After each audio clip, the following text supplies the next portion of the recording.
В мире Wuthering Waves есть персонажи сильные, яркие, харизматичные. Есть герои, есть гении, есть те, кто меняет ход истории. Но Эмис не просто одна из них. Ее история – это не про силу, не про талант и даже не про жертву. Это история о выборе между истиной и счастьем, и о том, что иногда любовь требует лжи. Маленькая сцена. Снежинка падает Эмис на нос. Она играет, воображает сражение с безобидными Snowflake тюленями, превращает водоросли в мечи. Это почти детская зарисовка, почти невинная. Но в этих сценах уже принята ее судьба. Эмис всегда хотела быть героиней. Ее любимая серия игр Space Fantasy Катя, спасение вселенной, космические путешествия, трагичный, но стойкий герой. Она восхищается этим образом, она хочет быть такой же. И в то же время в ее жизни есть он. Человек, который однажды сказал, что хочет для нее простой и счастливой жизни. Без лишнего груза, без тяжелых амбиций. И Эмис приняла это обещание. Вот здесь начинается ее внутренний конфликт.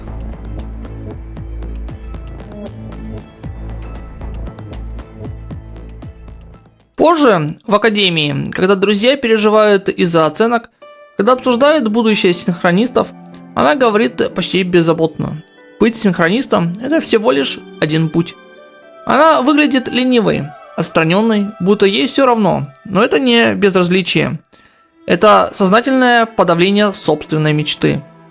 Потому что ее настоящая мечта слишком тяжелая, слишком высокомерная, слишком абсурдная, чтобы произнести ее вслух. Она хочет чего-то большего, чего-то масштабного, но она уже решила быть счастливой. А счастье, как ей кажется, несовместимо с грандиозностью. Ее любимая игровая фраза раскрывает ее глубже всего. Если мы закончим квест, игра закончится. Я хочу играть с тобой дольше. Это не просто милый диалог, это ее философия. Завершение – это конец, а конец – это потеря. И если можно продлить момент, если можно не доходить до финала, если можно жить в паузе, она выберет паузу. Но мир Wuthering Waves не позволяет жить в паузе вечно.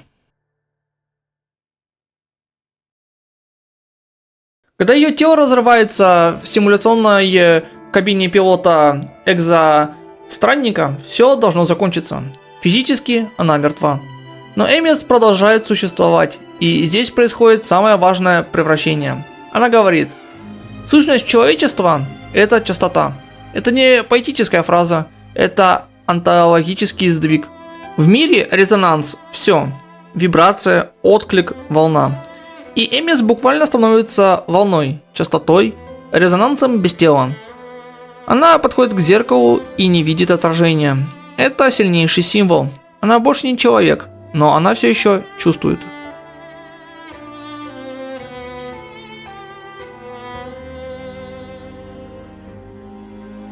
В ее новой форме она сталкивается с Алеф-1. Феномен, который Space Track коллектив называет материей пустоты. Это не монстр, не злодей, не существо с мотивацией. Это явление, космический процесс уничтожения. Он стирает цивилизации без злобы, без ненависти, без намерения. Просто потому, что такова его природа. До этого момента, глядя в его взгляд, Эмис чувствовала пустоту. Экзистенциальную тишину, желание раствориться, почти соблазн небытия. Но теперь все меняется. После того, как она узнает правду, не просто о материи пустоты, а о том, что он искал, к чему стремился.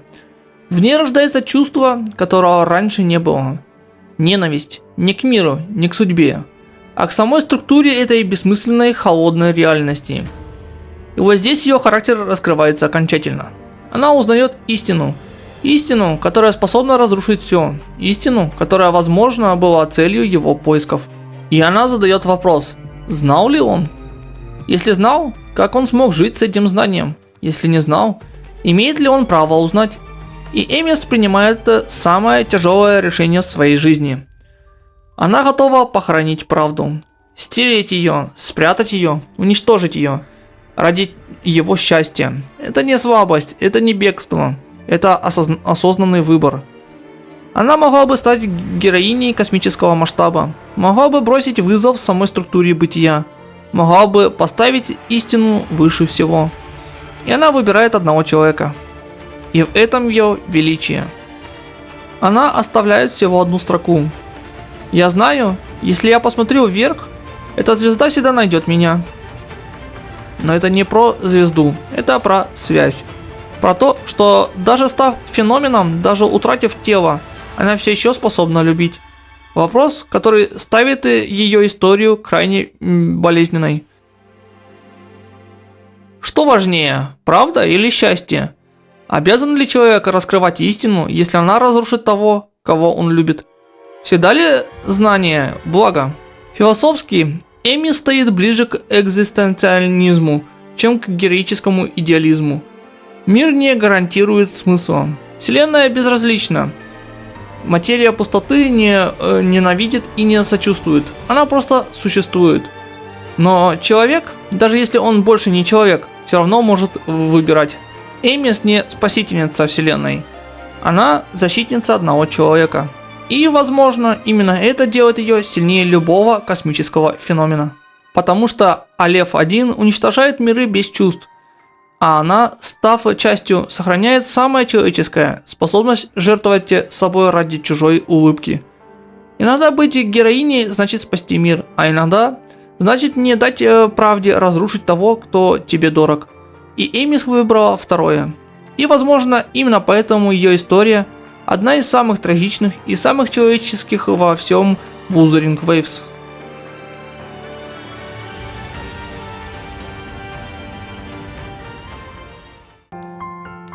Imeth?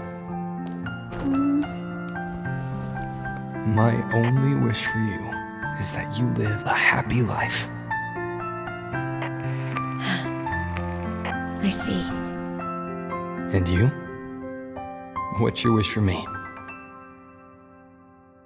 I wish that in your long, long life, you never forget how to feel the sorrow and the joy.